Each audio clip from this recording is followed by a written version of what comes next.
Hello, everyone. Hope everyone's well today. Yeah, missed out last week, so hope this week will make up for it. Obviously, last week, one thing I will say, last week I did the post on the group about cravings. So if you're any doubt about cravings or anything, if you go to announcements, it's up there, which is the post, as I say, just explaining a bit more about cravings and what they are and how to combat them. So that's a good place to start if anyone's struggling with cravings. I'll start the questions. You truly helped me the other night by truly and maybe by sheer luck connecting with my own emotional needs when it was needed. But what other ways would you suggest are firstly the best methods in coping with your own completely unexpected cravings and urges? And secondly, helping others to get through difficult times, even after a long term of alco freedom from alco poison, after going through a major stressful life change like divorce, death in the family, house move, divorce, start of a new job, etc. So that's a really difficult question to start off with, because I think there's 2 points that I probably need to make here. One is obviously the stressful event in question, and the other is using alcohol to deal with it. So using alcohol to deal with stressful things is like a conditioned response for people. Because alcohol is a sedative, most people start off drinking because they're curious about it. Their friends are doing it. It looks like it's something fun to do. They go out, their friends are drinking, so they have a few drinks and it appears to be enjoyable, or certainly they enjoy their evening when they're drinking, which is slightly different to alcohol being enjoyable, of course, but we'll gloss over that for the minute. And then over the years, as you drink more and more, obviously you become addicted to it. Because it's a sedative and it sedates, it depresses nerve activity, it anesthetizes nerve activity, we tend to get in the habit of drinking it to take the edge off things. So people do drink for social occasions and they drink to enjoy things, but a lot of the time drinking really kicks in when we're drinking to negate negative feelings. So it becomes a conditioned response when something bad happens to reach for alcohol. As I said, I've done the post on cravings, and it kind of ties into that. But a lot of what we're trying to do here is to just be realistic about things. So let's look at these difficult times that are listed here. And what we're talking about here are the major things, not the day-to-day stuff, but the really major things. So divorce, death in the family, house move, new job. So I think what you need to bear in mind for this is that, again, going back to what a craving is about fantasizing. And what we usually do before, if we're trying to stop and we're thinking about drinking, we start fantasizing about it. We start thinking about how wonderful it would be, and it's never realistic. So take one of these at random, but say you've got a death in the family. Okay, so you're absolutely devastated and you think about drinking. What you usually think about is just having a drink to get some relief from the misery. But the fact of the matter is, alcohol is not going to give you that anyway. Okay, 1 or 2 drinks isn't going to negate the feelings of misery that you have at that particular time. And as soon as that alcohol wears off, you've then got the corresponding feeling of anxiety. And then it ruins your sleep. I mean, I don't know how much sleep you'd be getting anyway if someone in your family died. I suspect not much, but even the small amount you might get would be better than nothing. Whereas the alcohol-induced sleep is always very, very bad quality. So it's always about being realistic. And what you really need to concentrate on, people always say, just play it forward, think about the following day. But the problem I had with that is, when you're desperately unhappy, you don't care about the following day. That never interested me. What I cared about was the here and now and getting some relief from the misery immediately. And tomorrow could go hang itself for all I cared. But what really made the difference for me was understanding that actually at the time you're drinking, you're not happier anyway. It doesn't actually do anything other than make you feel slightly dull. You're just as desperately miserable. And actually, if you're committed to not drinking, because you perceive you have a problem with alcohol. Actually, drinking is going to make it worse immediately, because not only do you have all the misery that you had prior to picking up a drink, but you've then got all the guilt and upset and despair because you've started drinking again.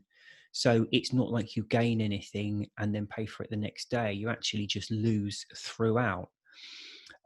The only way you can really deal with it is to drink so much that you're completely anaesthetized and stupefied. But then you're actually no better off than if you were asleep anyway. All you've done is become unconscious. So it's a pretty pointless exercise. And the problem is, the thing that always keeps me on the straight and narrow is just thinking, however bad things are, they're going to be twice as bad when you wake up the next day with a hangover.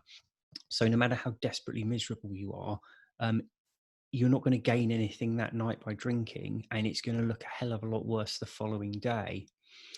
The other thing I would say about this is just bear in mind it is a conditioned response. And this is where I think it might be useful to follow the thought process along, to look at that post I did on cravings, because cravings start by fantasizing, but then we become sort of obsessed with it. It takes on a life of its own. And when you're obsessing about something, you're not going to be happy. You're not going to be dealing with anything else anyway. So it just gets progressively worse. So there's that aspect. Where I struggle to give an answer is, well, okay, if you haven't got alcohol, what do you do? And unfortunately, there's not always an easy answer. And I think what we need to sort of appreciate is that we in Western society kind of feel like it's our absolute right to be happy all the time. And as soon as something comes along to make us unhappy, the natural reaction is to reach for a pill or a drink or something, some kind of chemical, or something we consume to change our mood. Sometimes you just need time to assimilate things. Okay, so when something very bad happens, and let's stick with a death in the family, people close to us do die. That's a fact of life, and it can be absolutely decimating at the time.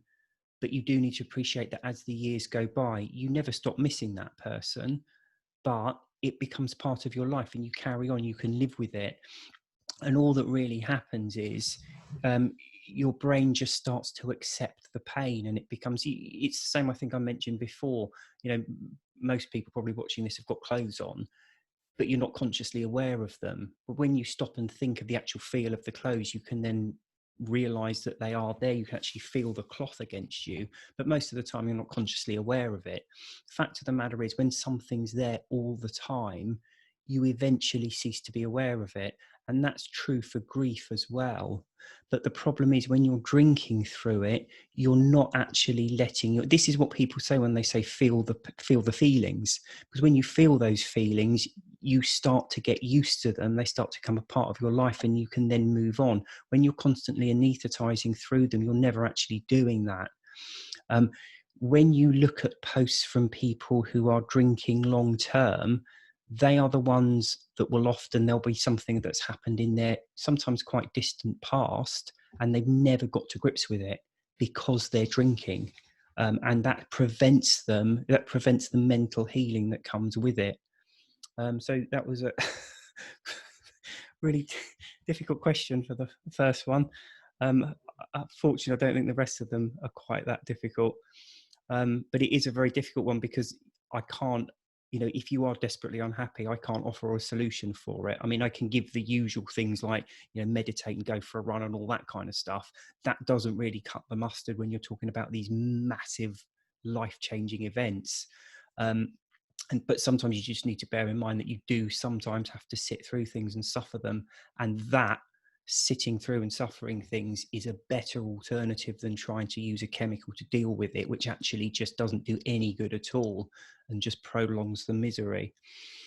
I enjoy the live videos. Good. Is there a discussion over drinking and identity, especially around men in their 20s and 30s? A lot of quit lit and blogs really focus on young women and wine o'clock drinking, but there doesn't seem to be as much on men in a similar age group and the role it plays. So this opens up quite an interesting issue that I wasn't really even aware of. But I think the Facebook group now has got about 11,500 people in it.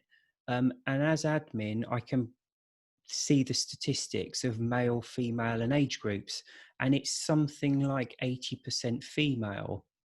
Okay, what I realised from doing a sort of a meeting with other people in the recovery stroke sober sphere is that's true for all of the recovery groups. Even something that you might think of being a bit more male dominated, like 1 Year No Beer, they have exactly the same makeup. It's about 80% female. And what I've noticed is as well, and this is a gross generalization, so not everyone will fit into this category, but quite often the males tend to be much more in the higher drinking category than perhaps some of the females in the group. And the best I can come up with is that it's that, because I did it myself, that male thing of I can do this on my own, I'm not going to ask for help. So I think, and again, it may sound horrendously sexist, but I think there is a marked tendency among females to realize something's not right, and secondly, to do something about it by reaching out to other people. Whereas I think men are very good at burying their heads in the sand and saying, no, no, no, this is all fine. And when they do realize there's a problem, they don't ask anyone, they just try and deal with it themselves. So they end up being very late to the party. So I think that's one of the reasons why a lot of quit lit and blogs tends to focus on women, is because there's just more women in this area. And as I say, that's I think that's true across the board. And also when you're talking about 20s and 30s, I think most people start to realize something's wrong with their drinking, usually sometimes late 30s. I was late 30s, but it's usually 40s up into 50s where people really start to realize things are wrong. So I think one of the reasons for that is actually there's just less men in their 20s and 30s who have put their hands up and said, this is not right. What I'm doing here feels wrong and I want to do something about it. Of course, one of the problems with that is the old, 1920s stereotypical view of alcoholism, i.e., I have something spiritually or physically or genetically wrong with me, which makes me alcoholic. So it makes people very loath to admit they've got a problem. Whereas the real, what we really should be doing is saying, what is this substance that I'm giving up so much of my health and happiness to? What am I actually getting out of this? And why don't I just stop doing it and live a much better life? So I think it is purely that men are slightly later to the party, especially in their 20s and 30s. And someone's actually followed up saying, it's more acceptable and even expected for men to drink or get drunk. I think that's true to a degree, but I think it's an age thing. We've almost sold this drug the wrong way around, because the natural tendency over the years is to drink more and more of it. Whereas it's all right to get really drunk in your teens and 20s, but it's not all right to get really drunk in your 40s and 50s. So it's almost like society expects us to do it the wrong way around. The natural tendency with any drug, as you become increasingly immune to it and have to take more and more of it to get the same effect, is to drink more and more. So therefore to become more and more intoxicated from it. So it is, I don't really have a solution to it. There are, obviously me, apart from anyone else, but there are a few male writers in this area. And there's also, and I will post this, there's a magazine that's just about coming out at the moment. It's called Beckton and Wink, and it's going to be a hard copy magazine. And it's essentially, for anyone who's read the big book, the majority of the big book is just short stories about individuals and how their lives and how they came to stop drinking. And it's going to be just short stories like that, not based on AA at all, not based on any particular solution, but just people's stories about what they drank, what their lives were like, and what it was like to give up. And I think the chap who's arranging it has kind of recognised that there probably needs to be a bit more male stories there. Funny enough, he was military as well. I had quite a long chat with him the other day, and he was saying there is a lack of role models there for young men who have become sober. So that's something. So I will do a post on that after this, actually, just so people are aware of it. I think there's a crowdfunding page for it. They're trying to get up to a certain amount of money before it is actually viable, but I'll post it there anyway. So the next question is quitting and weight gain. When will things even out? And I think there's another question here. Have you methods to stop a sugar addiction? Do any of the principles in Alcohol Explained apply to sugar addiction also that you can highlight? I've put on weight sober over a year now and still gorging on chocolate cakes, etc. Thanks. So to go back to the post on cravings, the post I did on cravings, and it's in announcements, it's a blog post, so just follow the link to the blog post. It's cravings for anything, so it will include sugar. So you can certainly develop those tools there and see if they're useful.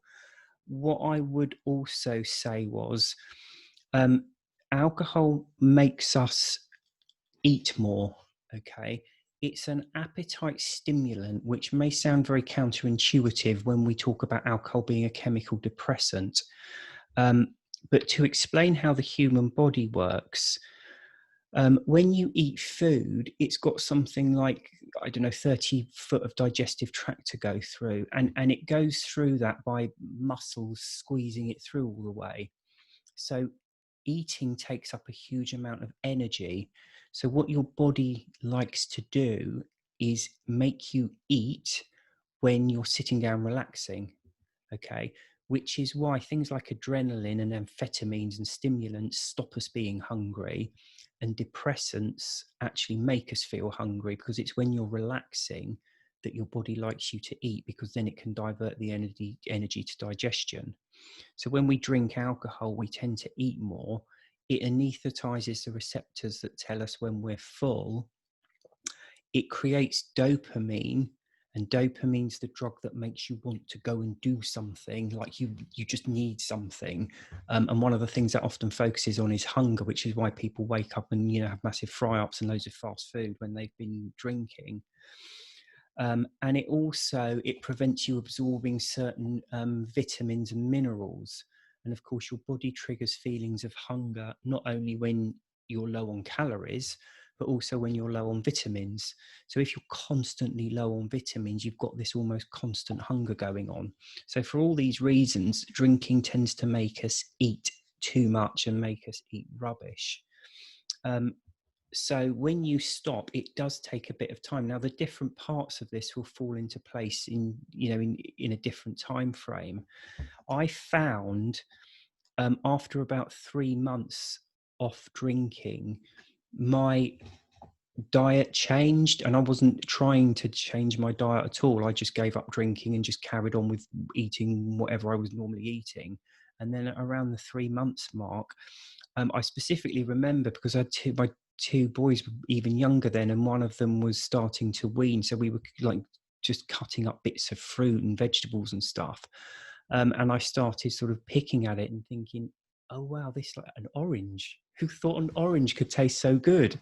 And I suddenly found around that time, I could still eat fast food, but I just would quite happily eat something healthy instead. So I found that at the 3 month mark, my appetite changed. Now that might have been completely coincidental, but I've also heard separately that when you're low on a vitamin, you need to take that vitamin for 3 months before the levels in your body start to change. So that could be an aspect of that if you've been starved of these B vitamins and thiamine, and I forget what other zinc I think it is that you can't absorb when you're drinking, it might take 3 months or so to go back. Now, the person here who said it's been a year, I don't think that's related to drinking anymore. You should be back to where you would be normally.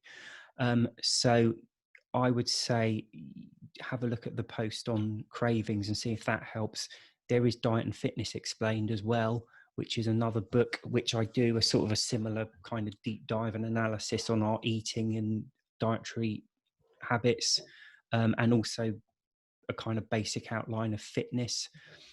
But essentially, sugar is addictive in that it causes a chemical high followed by a low, which can be relieved by another dose. So if that's your definition of addiction or withdrawal, chemical withdrawal, it very much fits into that. Because what happens is your body creates insulin, and insulin is what, when you eat sugar, the sugar goes into your blood, and insulin is what takes it out of the blood and puts it in a form to be used by muscles. Okay, naturally occurring sugar goes into your blood quite slowly. So if you eat, I don't know, say like an apple or something, there's naturally occurring sugars in it. Say there's 1 unit, whatever that unit might be, of sugar, that will go into your blood over, say, half an hour. So that insulin will be in there drawing out sugar over half an hour. If you eat refined sugar, it goes into your system almost immediately. So your body puts in insulin to remove the sugar, which it does, but because it's used to dealing with natural sugar, it carries on working for another half hour, whereas the refined sugar's already gone. So you get the high from the sugar, but then as it takes out more and more sugar, you start to get what's known as a sugar crash. And of course, another dose of sugar is the best way of relieving that. So in that way, it is addictive. So that's sort of a brief explanation of sugar. But I think it's worth saying that there are other drugs that can affect your appetite. So lots of caffeine as well.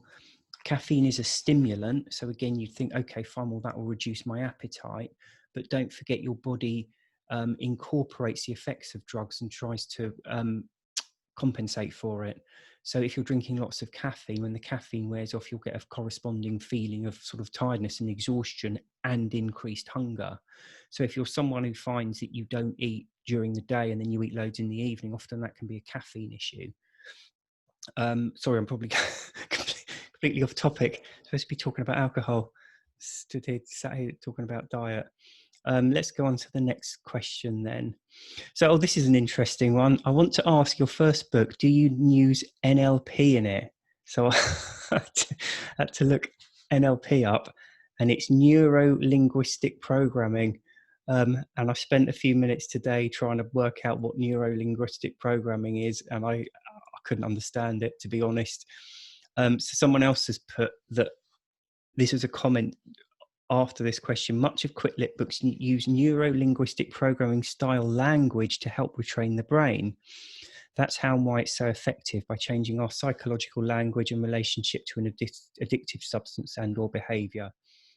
One example, you don't give up drinking alcohol, as this can subliminally suggest to your subconscious that you're having to make a sacrifice. You're merely stopping. You're missing out on nothing by stopping an addiction. You're gaining a life of freedom from it. So that's very good. And so what I'm taking from that is NLP is almost like the positive wording. And to be honest, if if I did use it, it wasn't deliberate. So no, I didn't. It might be in there, but as I say, if it did, it's purely accidental. Does the amount of alcohol that you have been drinking have an impact on how easy it is to stop permanently? Yes, it does. And I think it's kind of like a bell graph, one that starts low and gets high and then goes down again. Because I think if you're drinking a lot, it can be harder. And if you're not drinking much at all, it's virtually impossible, for the simple reason that people are only having one or two, have absolutely no desire to stop. So it's impossible for them to stop because they never have any desire to, because the first thing, if you want to do anything, you have to have the willpower to do it. You have to want to do it. So there's that aspect. But yes, because don't forget, if we're talking in terms of, there's two aspects to addiction. I'm talking about chemical addiction here. There's the physical withdrawal and then there's a psychological element. So with alcohol, because it's a chemical depressant, when you drink it, so your brain tries to maintain a chemical balance. So when you drink alcohol, which is a sedative, your brain counters it by becoming overly sensitive, so it can work under the sedating effects of the alcohol. So when the alcohol wears off, there's a corresponding period of oversensitization by the brain. And that's what I call the withdrawal. It's a feeling of kind of anxiousness. It's why you wake up at 4 a.m, unable to sleep. It's because the alcohol's worn off and you've left the oversensitive, it's almost like drinking 8 or 9 mugs of strong coffee or something and being unable to sleep. So over time, and of course, so when we first start drinking, your brain has never had to do this recalibration process before. It's alien to it, so it's not very good at it, which is why when you have a couple of drinks, when you first ever have an alcoholic drink, you can get drunk very easily because your brain just can't counter it. But over the years, your brain becomes increasingly proficient at being able to counter the sedating effects of the alcohol. And it does this by becoming more and more oversensitized. So the effects are twofold. Firstly, you can drink more, and that's what tolerance to alcohol is. It's just your brain being increasingly proficient at countering the effects of the alcohol, so you can drink more without dying, basically. And the other knock-on effect is when it wears off, you feel increasingly anxious and unpleasant. So the longer you've been drinking for and the more you've been drinking for, the worse the withdrawal will be. Okay, and in extreme cases, you can get DTs, which can be fatal. Okay, but that's in very extreme circumstances. So yes, for that reason, the withdrawals will be worse, but also don't forget the psychological element, because we become subconsciously increasingly dependent on alcohol. So people use the term subconscious almost like a, a catch-all for anything that they do that they don't understand. When I use it, I'm using it in a very sort of narrow and specific meaning, and it's an automated reaction. So you can learn automated reactions to things. And the example I use in the book, and the most obvious one, is if you're driving. So if you're a driver, and then you get into a taxi or a friend's driving you or whatever it is, and they're driving very fast or they're driving too close to the vehicle in front, you'll find that your right leg keeps tensing, even though you're in the passenger seat.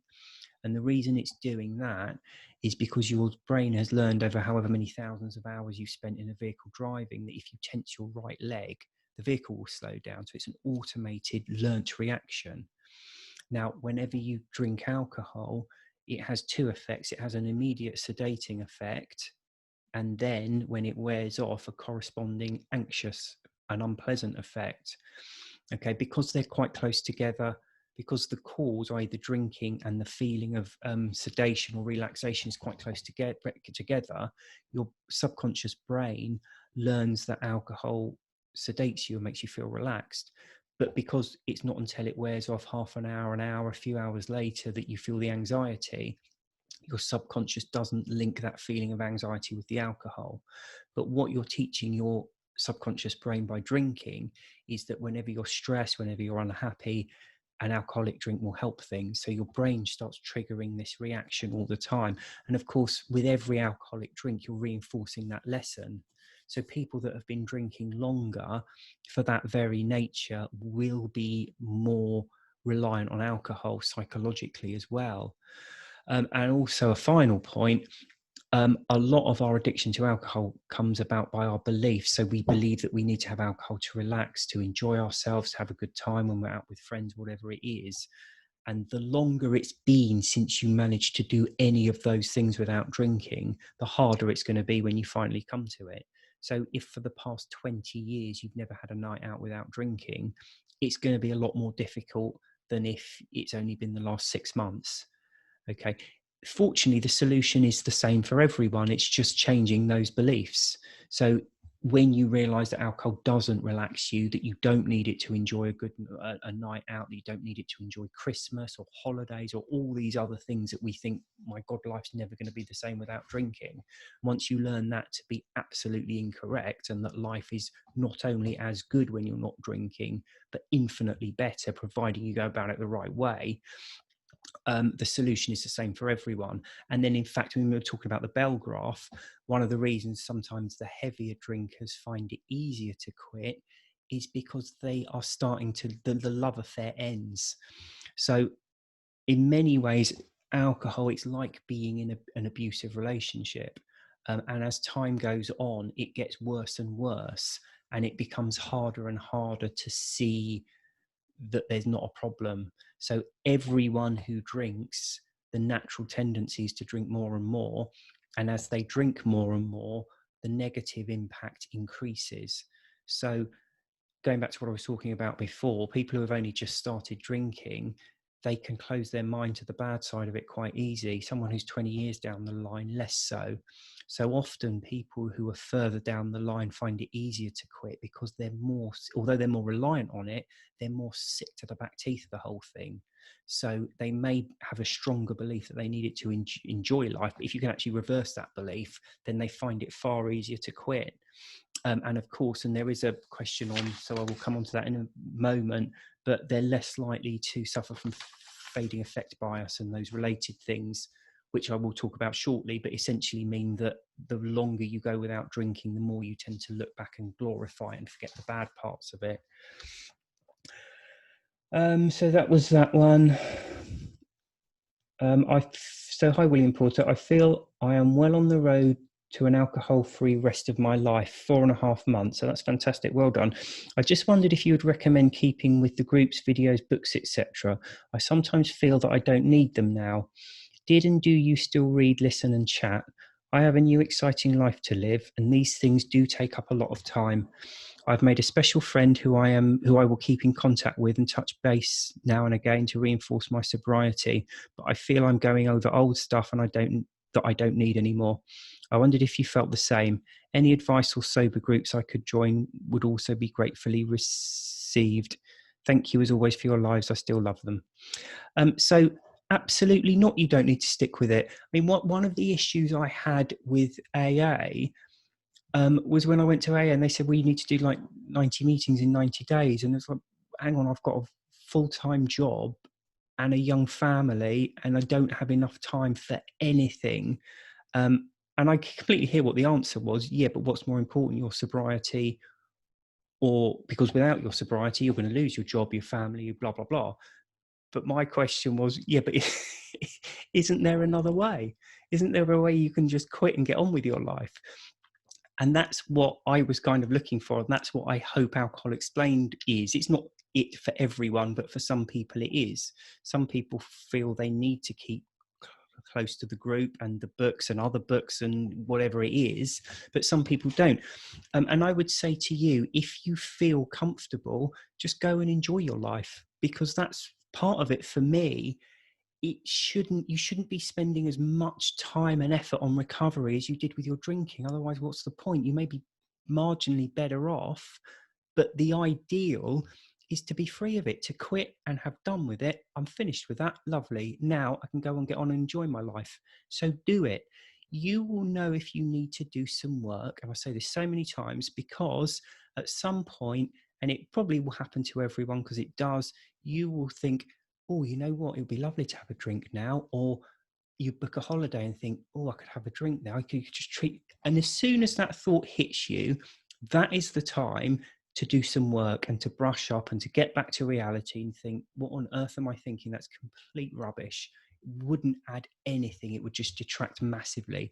So what I would say is, if you're comfortable, get out there and enjoy life, but just be on your guard so that as and when, it may never do, but if that thought enters your head, that is your key to, get back and start brushing up on the reality of it.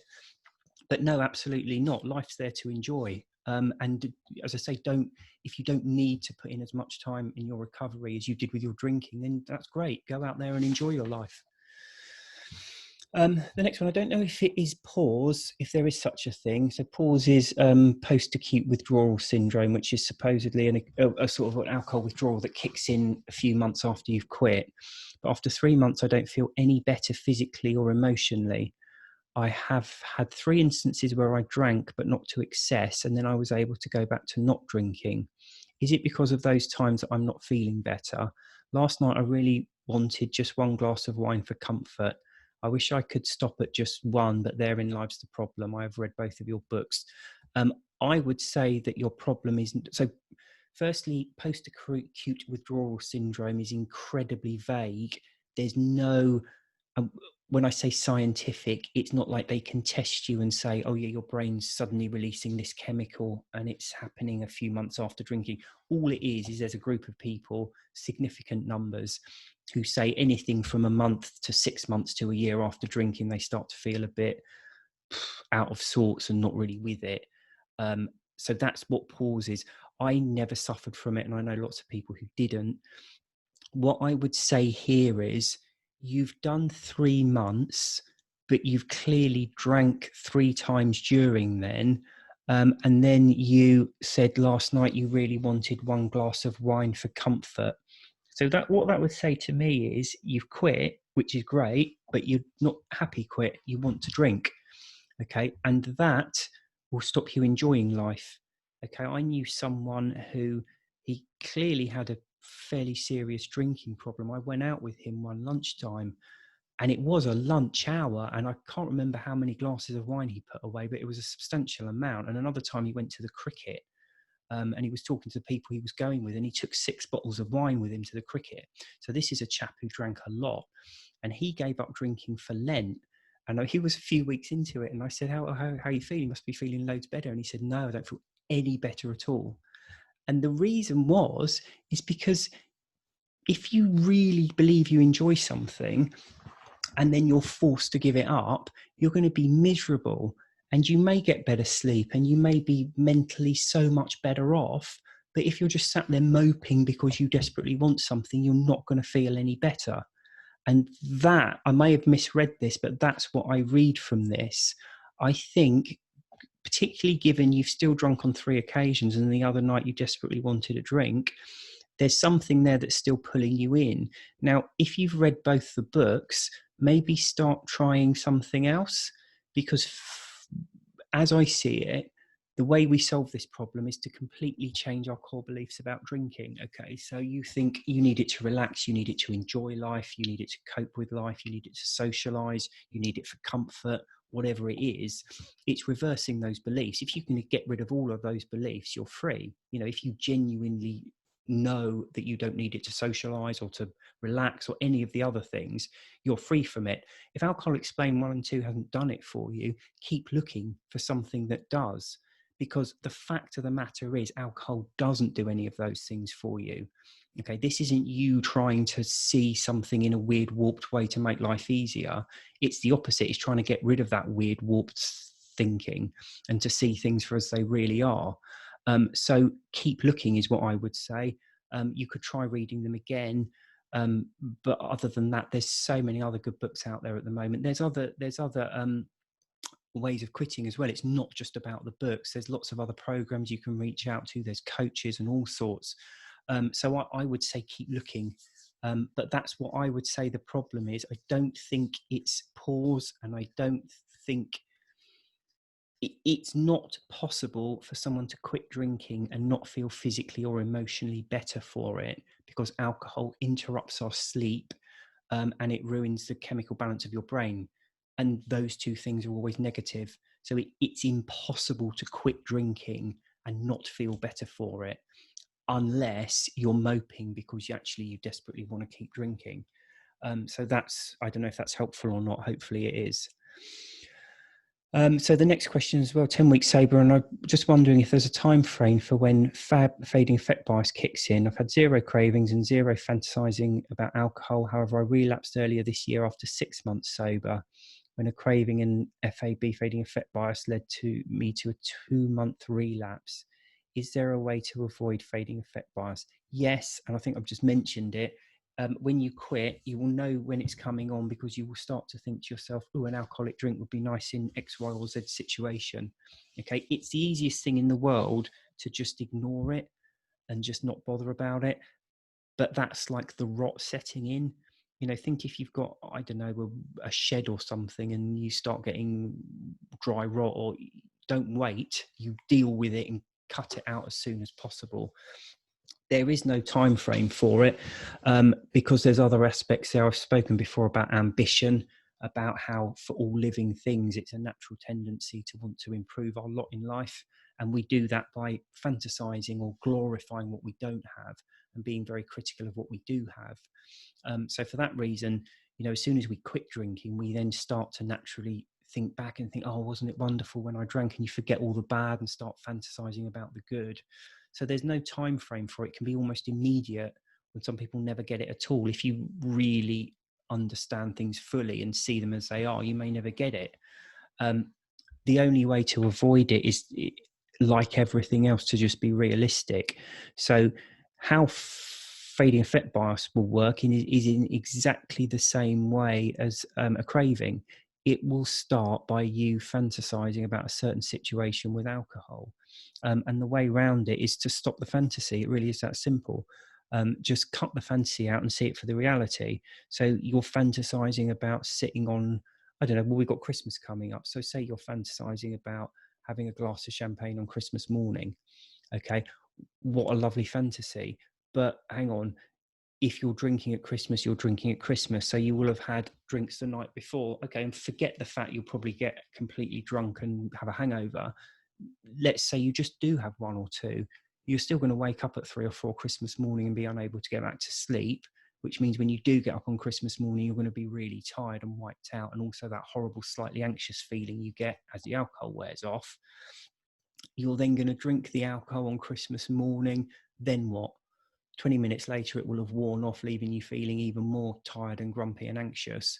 Then you're going to keep going and just drink all day, or you're going to stop and then suffer the withdrawal.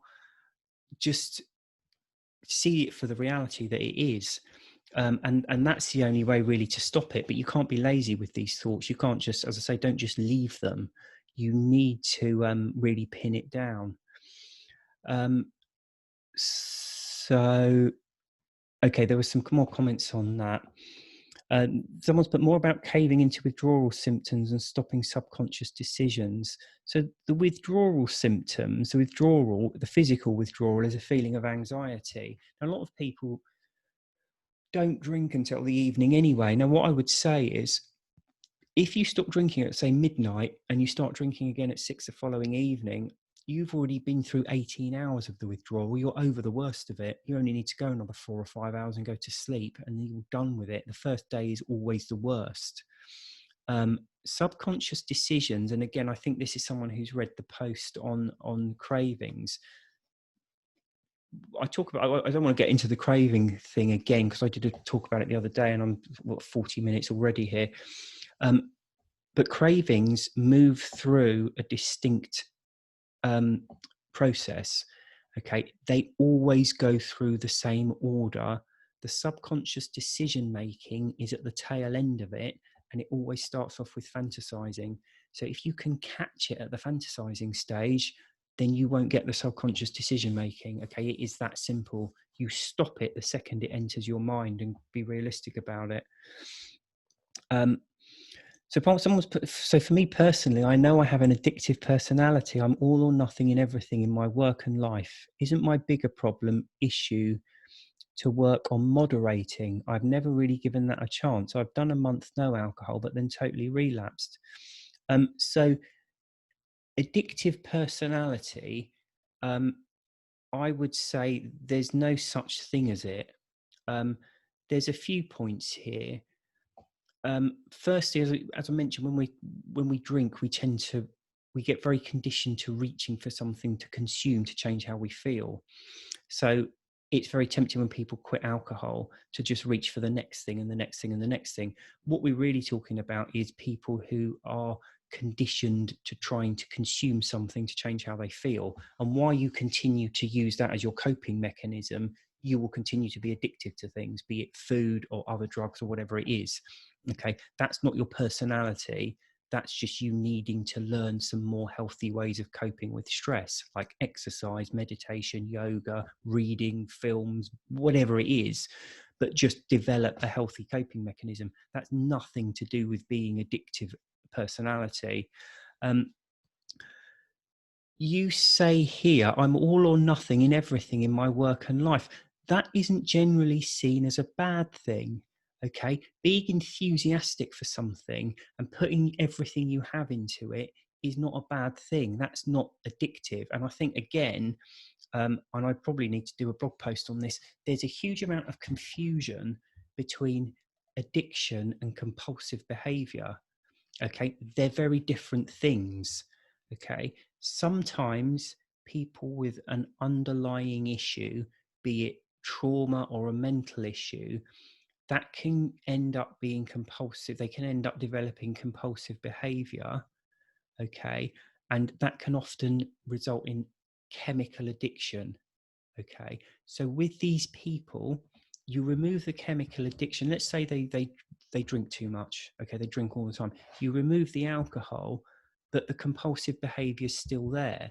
You need to get under that to the actual issue and remedy it. And that's where you get people saying at the heart of all addiction is pain. For some people it is, but not for everyone. There's a substantial number of people who don't have that underlying issue, They don't have that compulsive behavior. Their problem isn't underlying pain, it's the drug they take. Okay, these are just normal, healthy people who have grown up in a society that says if you want to have fun when you go out, you drink. And they've gone out and all their mates have been drinking. So they've started drinking and it seemed like it was fun. So they kept doing it. And because of the way their brain reacts to it, it creates a withdrawal, which another dose relieves, and they've become addicted to it. So when you remove that addiction, their problem is solved. There is no underlying pain. So I think it's completely erroneous to say for every addict, there's this underlying issue. Because for a lot of us, myself included, there was no underlying issue. The problem, the only problem was the alcohol. And with that removed, no, it's not a perfect life, but it's no better or worse than everyone else's on the planet.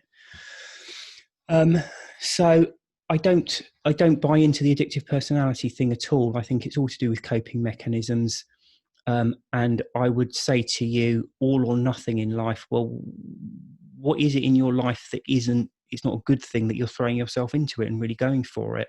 Because mostly people see that as a good thing. Moderating a drug is inherently problematic because it's not like food where you're hungry and you eat it and you're satisfied. You can never be satisfied with drugs because they wear off and they leave an unpleasant feeling which need another dose of the drug to relieve. Okay, that's at its simplest what it is. So it's inherently difficult to moderate drugs. You wouldn't try and moderate heroin or cocaine or something or crystal meth. So I don't see why you think it would be possible to moderate alcohol. But let's assume for the minute that you do have an addictive personality, that you are someone that goes all or nothing, then surely the last thing you want to be doing is taking drugs. It's going to be even worse because of that aspect of it. Where are we? So, yes, so I had a thought the other day about a way around. Oh, okay. So this one, this is about a lot of people in the group that haven't read the book, which isn't a major problem, but it can be frustrating for people because a lot of people come in and post questions for which the answers are in the book or even just on the website. So I would ask everyone, if you've not read the book, you don't have to read it, but please at least go onto the website because there's a lot of information on there, and people posting that they get anxiety or that they can't sleep or that they've got cravings and all of this stuff. It's a valid question, but it's irritating for people because the answers are there on the website. And what the question was is, can we do a when people come into the group, that we would then do a post naming them and asking them to read the first 5 chapters at least on the website. The problem with this is twofold. Firstly, it's very problematic because there's no way of doing this automatically. You have to sit down with a pen and paper each day and make a note of everyone who joins the group. And secondly, I think it can be because I joined Club Soda years ago, and they did that, and I was really weird, quite creepy. I almost left the group immediately because he's suddenly named in this post, and everyone's sort of talking to you, welcoming you. It was a bit weird, and I'm not sure about doing that. But so for those 2 reasons, I haven't done it. But I would say, please, if you haven't read the book, at least go onto the website and just have a look on there because there is a lot of information. And the first 5 chapters deal with a lot of the basic stuff, all the physiological side, which is why you can't sleep and why you get anxious and why it's inherently difficult to moderate. It's all on there in those first 5 chapters. I'm just looking at my phone because there was a late comer to the whole thing today, and I printed the sheet out. But there's one final question. I'm on day 15 alcohol free, and I'm just wondering if substituting alcohol for a 0% option, Beck's Blue, is defeating the point. In my own mind, I'm questioning why I appear to need this alternative option. The only answer I keep coming back with is I'm obviously not fully committed to stopping, else I'd just drink liquids that are categorically not associated with alcohol. Do you have any thoughts on this? It's very different for different people. So I drink alcohol-free beer. I quite like it. I don't see it's a problem. I see it very much, alcohol is a drug, and and it just happens to be one that we drink instead of injecting or snorting or inhaling it like we do with some other drugs. But I still like the taste of certain, I won't say alcoholic drinks, but I mean, beer is made with hops and wine is made with grape juice, and the taste of hops is quite pleasant and the taste of grape juice is quite pleasant. More so when you take a foul tasting carcinogenic poison out of it. And so I drink it, and I drink it along with lemonade and fruit juice and other soft drinks. It's one of a range of drinks that I like the taste of. Where I think it can be problematic for people is if they're almost like white knuckling it and limping from day to day, just trying to get through, and they're kind of chugging loads of alcohol-free beer. It's not a good sign because they haven't quite got to grips with what they need to do or how they best need to go about it. But what I would say is, if you're stopped and you're fairly happy with it, and you just fancy, a alcohol-free beer, don't be hard on yourself. Just have it. I think you might be reading too much into it. I don't think it's, I'm obviously not fully committed to stopping. If you weren't fully committed to stopping, you'd be drinking the normal version of it, wouldn't you? You wouldn't be drinking the 0.0% Bex Blue. So I wouldn't worry at all about it. There is a post on the website that goes into a bit more detail about the potential physiological aspects of drinking alcohol-free beers. But what I would say was, if you're happy not drinking, it's going quite well, and you fancy an alcohol-free beer, I wouldn't overanalyze it. I just do it. If you're drinking it because you desperately want to drink alcohol, then it's not the alcohol-free beer that's the issue. That's kind of symptomatic that you need to do a bit more work on your mindset and your sobriety. So I think that pretty much brings it to an end. I hope that was useful for everyone. I'll post again next week. If there's any, not just questions, but also just topics or anything you want me to go over, then obviously please do let me know. If anyone knows any French speakers, the French version, the book's translated. We've got a French site as well with the first 5 chapters in French there. So I'm trying to do some work on promoting that at the moment. So if you do know anyone in France or French speakers, do let them know. And yeah, have a good weekend, everyone. And I shall see you all next week.